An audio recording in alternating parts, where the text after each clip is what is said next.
Welcome to AkronHipHop.com, where we paint positive images of our people every day. My name is Deborah Calhoun. I teach at Kent State University in the Department of Pan-African Studies. Hey Hiram, how are you today? I'm doing okay. Hey, listen, first off, we're doing this thing. Yes, I need people to know how blessed we are here at AkronHipHop.com, Mecca Media Entertainment, to have a professor like you from Kent State taking the time to educate the community for free. Knowledge is power and it should be free. And it's your job, though. It is, of my many hats that I wear. All right. What are we talking about today? Today on Understanding the Black Experience, I thought we'd do something a little different. And when I first started the discipline, I used to wonder all the time about three seminal figures in our history that we all know the names and their accomplishments about. Booker T. Washington, W.B. DuBois, and Marcus Mosiah Garvey. These three men set the tone for the 20th century. And we know eventually one would die and another one would rise and another one would leave, but the other one would rise. That was this coming forth and up and down and in and out of organizing that our community was also known for. These three men set the pace for the 20th century and really have positioned the Black community really for where we are right now, because there's aspects of each of those three in work today that we can see all around us. So I thought I'd do a comparison contrast between these three men. Not that that's all there is to say about them, but it's important that we know some of the differences between them, so we know where they excelled in some areas and where the other man excelled where another man didn't have as many accomplishments. But collectively, and that's the point I want to try to make today, that collectively these three men are so important in our direction politically that the questions that they asked back when they were alive are still with us today. What's the direction we should go in as a community? Not that there is a direction or a single direction, but a multifaceted direction. But they asked the question, where should we go? What should be our direction? And they each tried to answer it in their own way. So there's bits and positives and negative and everything. So there's positives in their work that I'd like to lift up and talk about with our journey this afternoon. So let me start with the earlier of the three, Booker T. Washington. Born in slavery, he is understanding of his role as a slave young man, is able to live through the Emancipation Proclamation when he was 11 years old. He grows up to go to the Hampton School, which was one of many beginning fledgling schools for African students at the end of the Civil War, just before the turn of the 20th century. We know, goes through Hampton Institute or school, learns everything there is to know about Hampton, later goes on to organize his own institution, the infamous Tuskegee College of Tuskegee. Now he does that with his understanding that the African community doesn't need a liberal arts education. The African community needs hands-on education to do those things that we were used to doing while under slavery. So we know that Tuskegee starts out, remember, doing the basic hands-on things of schools and trades of what we had.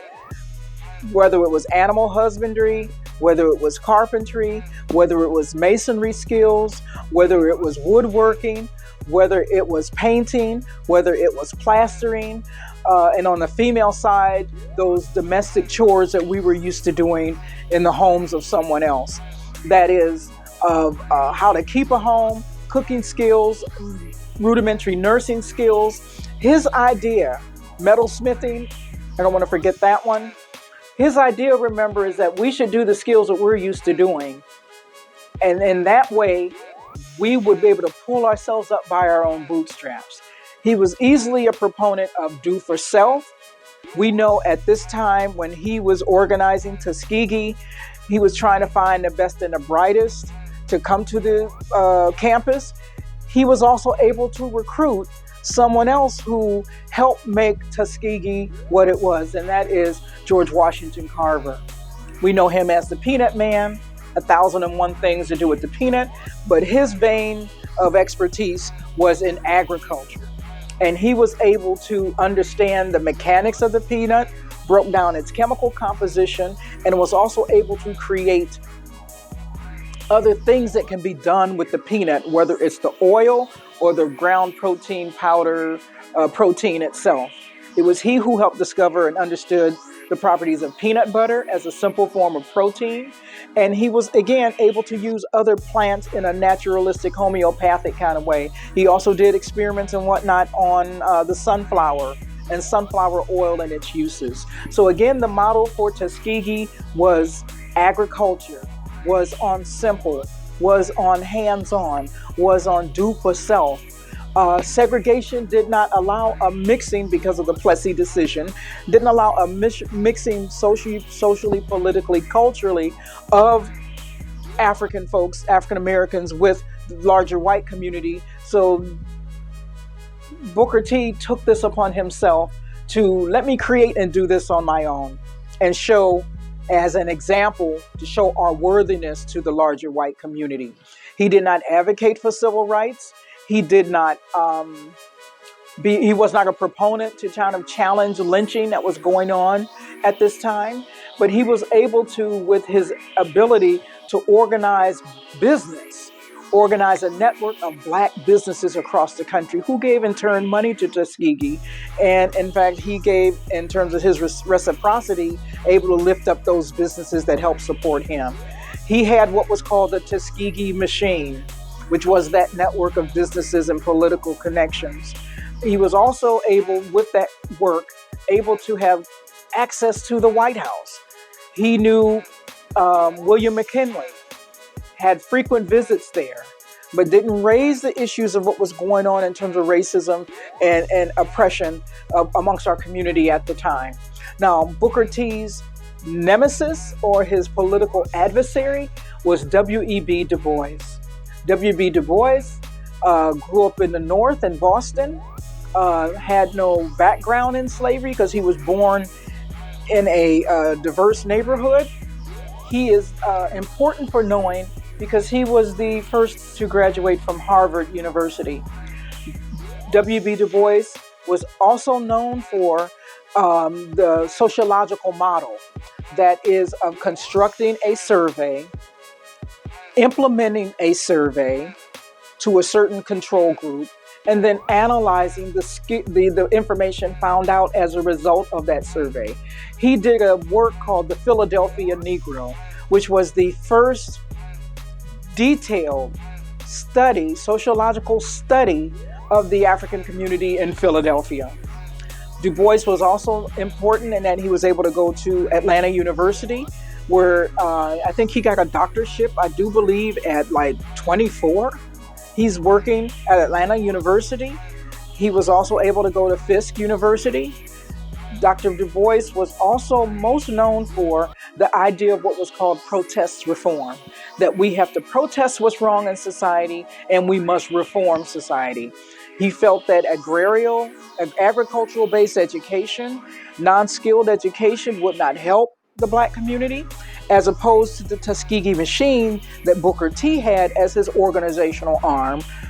W.B. Du Bois had this idea of what he called the talented tenth, that the top 10% of the African community would be the ones to be the advocate for the African community and help organize and promote legislation that would help challenge racism of the day. Dr. Du Bois was also famous and important to know because he was becomes an advocate of social organizations as a way to get things done. He was able to organize what was called the Niagara movement, and that was a collection of intellectuals who organized and advocated for civil rights betterment of the African community in the United States. The Niagara movement, 1905, would later segue into the NAACP in 1909.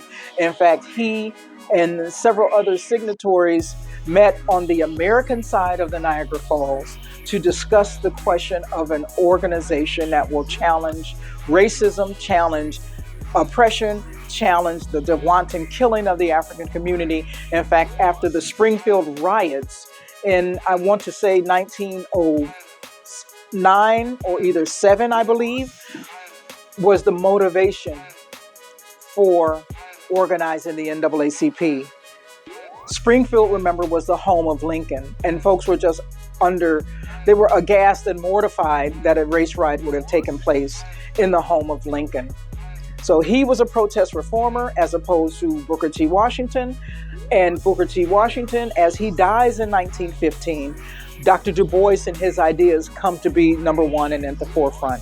Last on our journey is Marcus Mosiah Garvey. Garvey, born in Jamaica, was a publisher, was a labor man.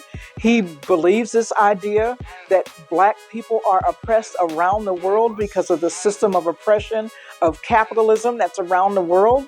And he comes to Harlem, New York, the Mecca of the African community in the 1920s. And he organizes the United Negro Improvement Association and African Communities League. Now, with UNEA, Marcus Garvey was able to talk about the issues that were important. That is, it's okay to be Black. It's okay to be dark-skinned. Our nappy hair is okay. He organized the largest Black organization in the United States that we know of to this day. Over 2 million members, card-carrying members of UNEA. All you have to do is Google his name, Google his marches, Google when a Black man was lynched. They'd hold a march down Fifth Avenue right through the middle of Harlem.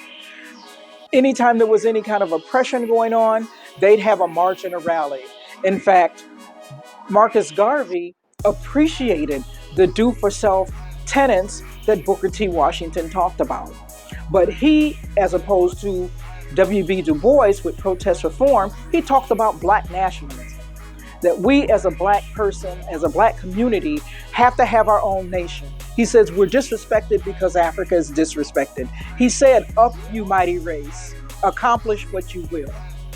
It is okay to own and control our businesses. It's okay to own and control our organizations. It's okay for Black community to support our organizations. Now, he was in opposition a little bit to W.B. Du Bois. He wasn't about trying to protest or reform a system that had no conscience. He was not about trying to protest, reform, and challenge an organization that would promote lynching as a form of social terrorism upon the African community. He would later go on to organize a Black Star Line. In fact, if you look at the flag of Ghana in West Africa, they put that Black Star there in honor of Dr. Marcus Mosiah Garvey and his work. These three men, who we just gave a brief synopsis over their work, easily are with us today. Do we want to do for self? Do we want to try to merge with other organizations and have a multiracial, faceted approach to solving problems? Or do we want to pull inward and work within ourselves and our capacities and our abilities to move forward? This is not everything there is to say about these three men and their organizations, UNEA, NAACP, or Tuskegee Institute with the Tuskegee Machine, but rather aspects of their philosophies are with us today for us to ponder as we move forward into the 21st century. So with that, this has been Understanding the Black Experience. Again, my name is Deborah Calhoun, and remember to like, share, and subscribe this video. Hit that notification bell as you need to on Facebook. Remember to cross-share, and cross-share again this video. If you want to check me out, you can check me out on YouTube at Diamond in the Rough on YouTube.